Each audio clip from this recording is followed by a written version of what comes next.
Hello, and welcome to IRI Growth Insights, featuring IRI thought leaders, industry partners, and guests. For more than 40 years, IRI has been known for its invaluable data, but these podcasts delve into the insights the data reveal to fuel market disruption and market growth for those in the CPG, retail, healthcare, and media markets. I'm your host, Joan Driggs, coming to you from IRI's corporate headquarters in Chicago.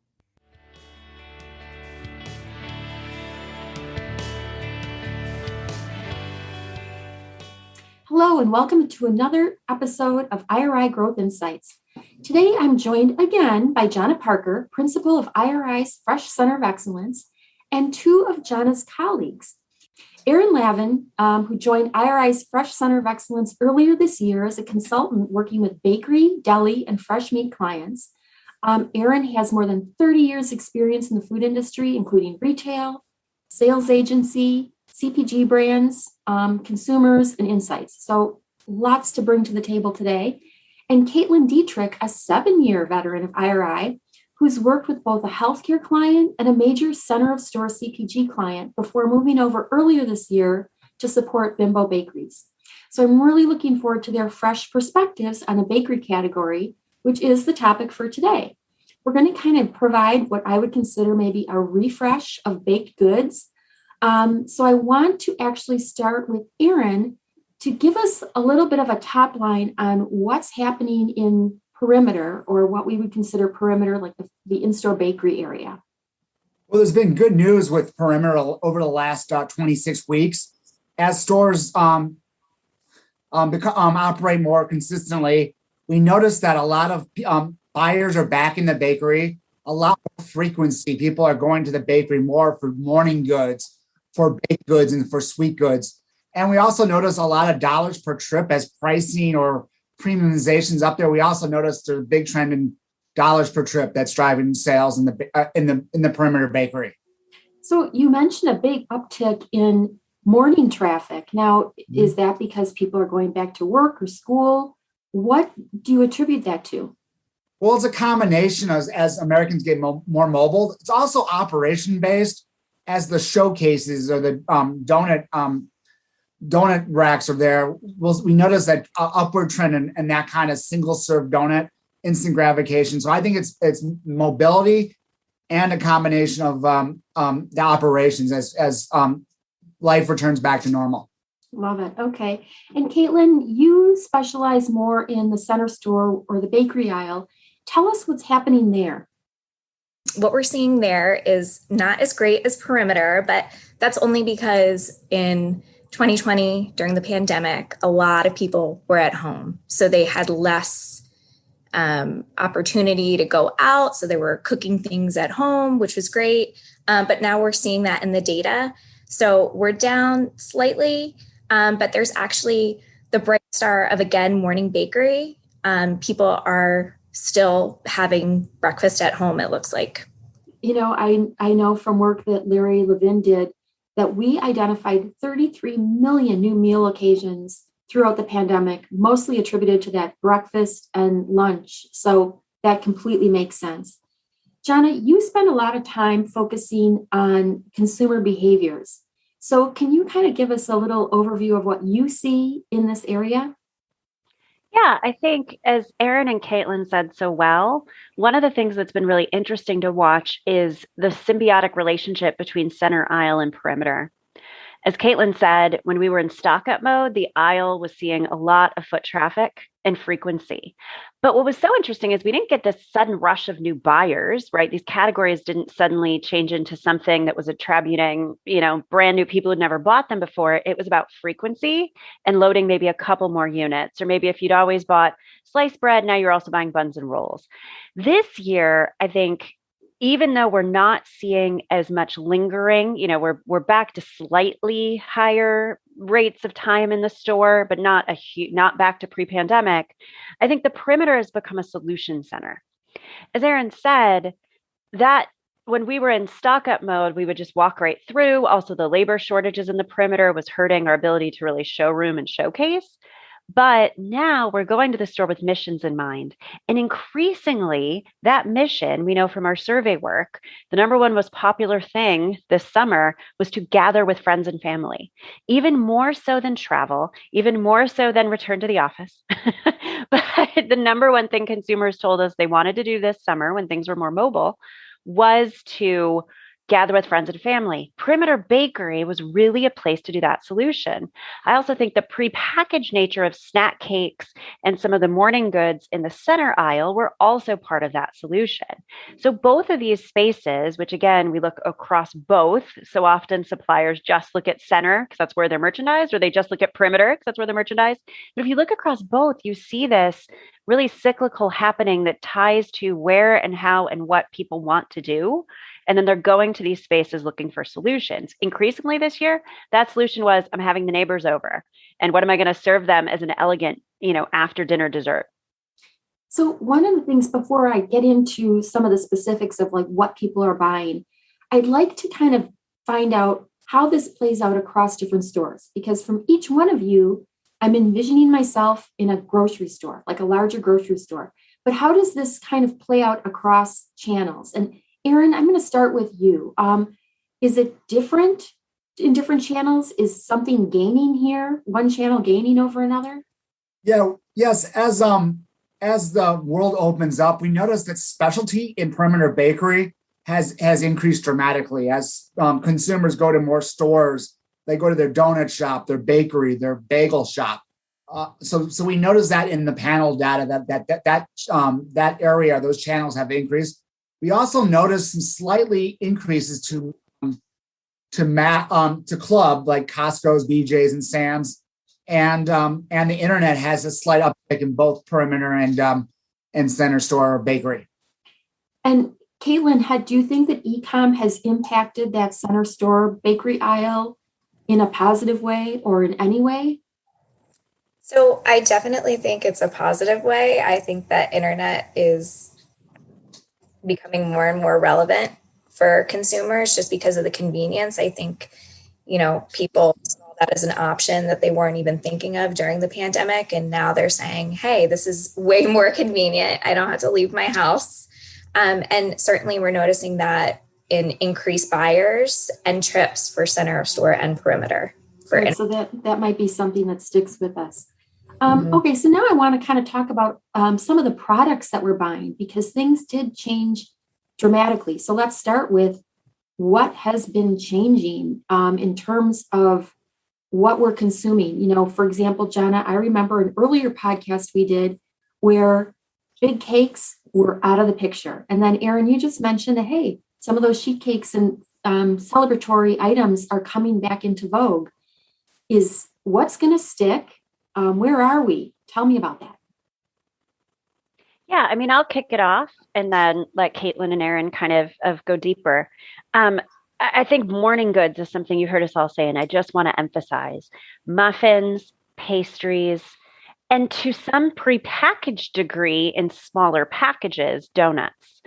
I think the other big thing that we saw during the pandemic that we don't talk enough about is what I'd call the side dish items in bakery. Mm-hmm.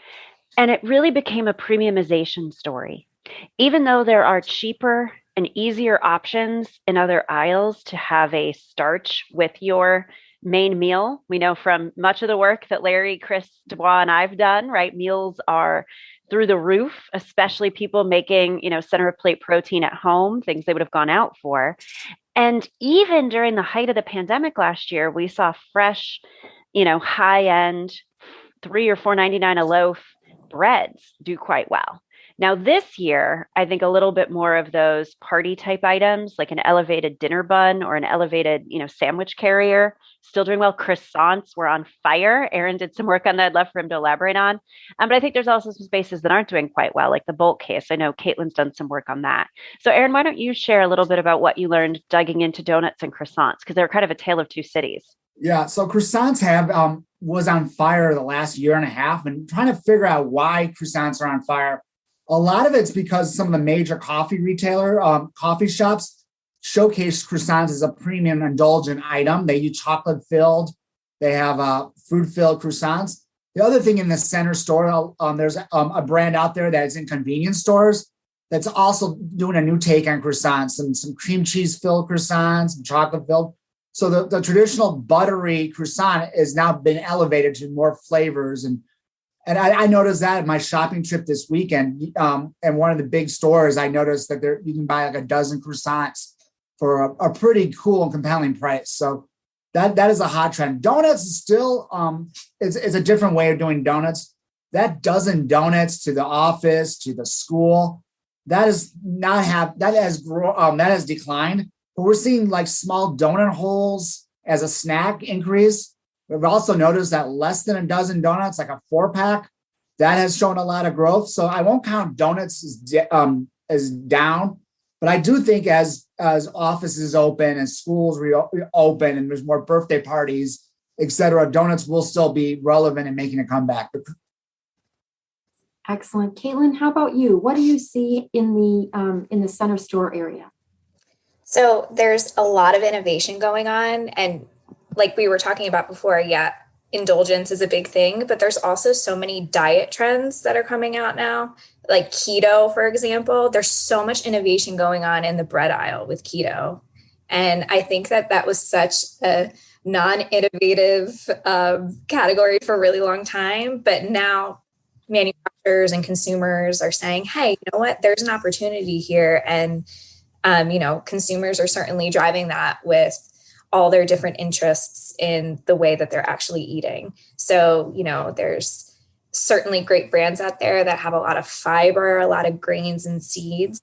And I think even too, those trends are flowing into the bakery as well. Even when I'm in the store, there seems to be a lot of variety in terms of, hey, I don't just want a regular sourdough bread if I'm trying to be a little bit healthier. In the bakery aisle, I can find an option, which I think is fantastic.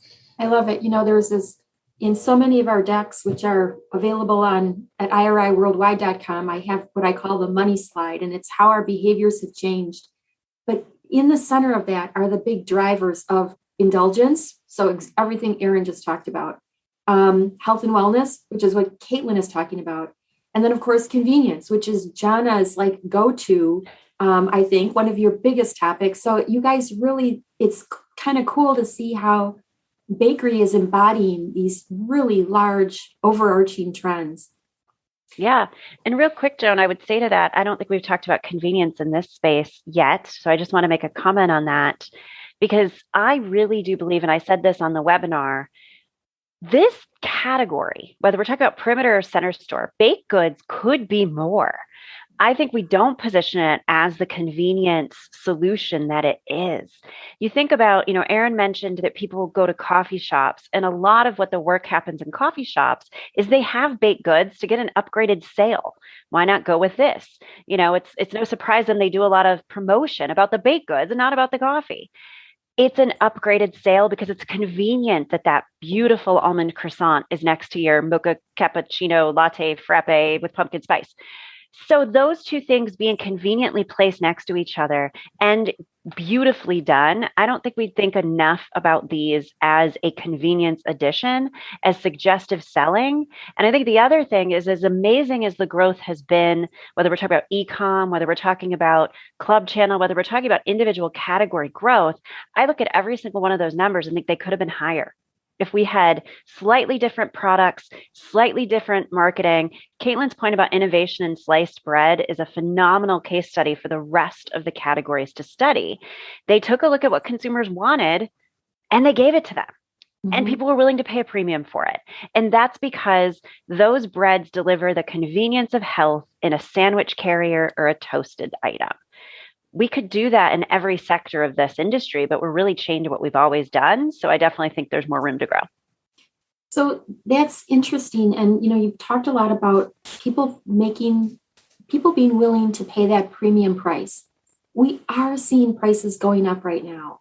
Kaitlin, can you kind of talk about where some of the price hikes are, or how maybe Jonna, you could chime in with how consumers are reacting to that?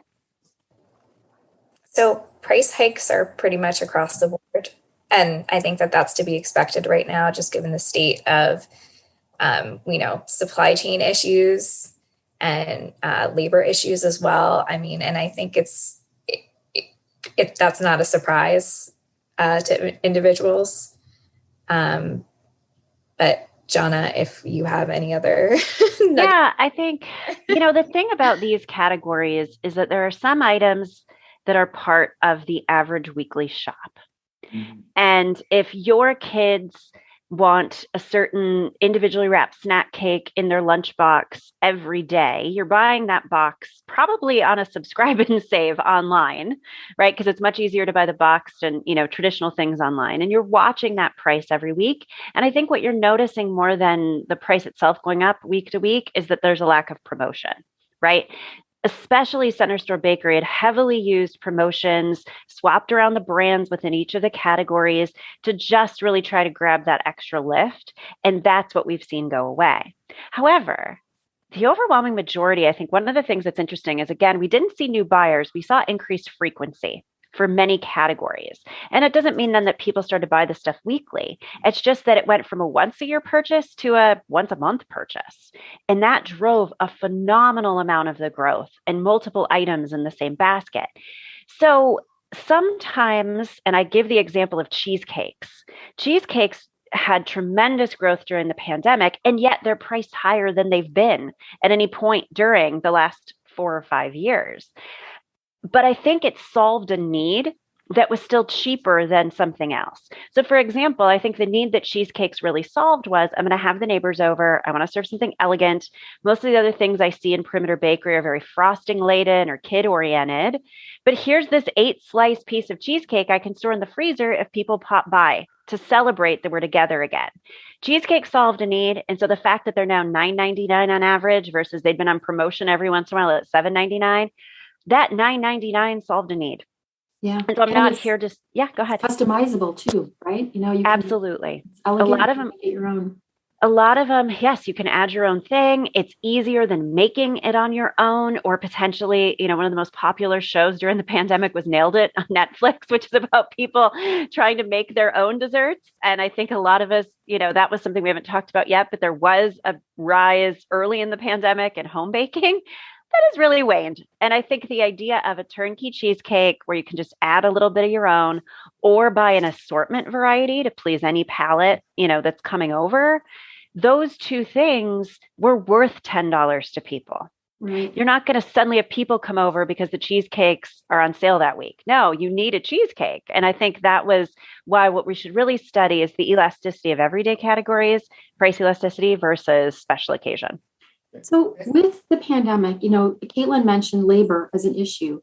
And throughout the pandemic, part of I view the recovery of Perimeter has been no more self-serve bins, but things are bundled and packaged.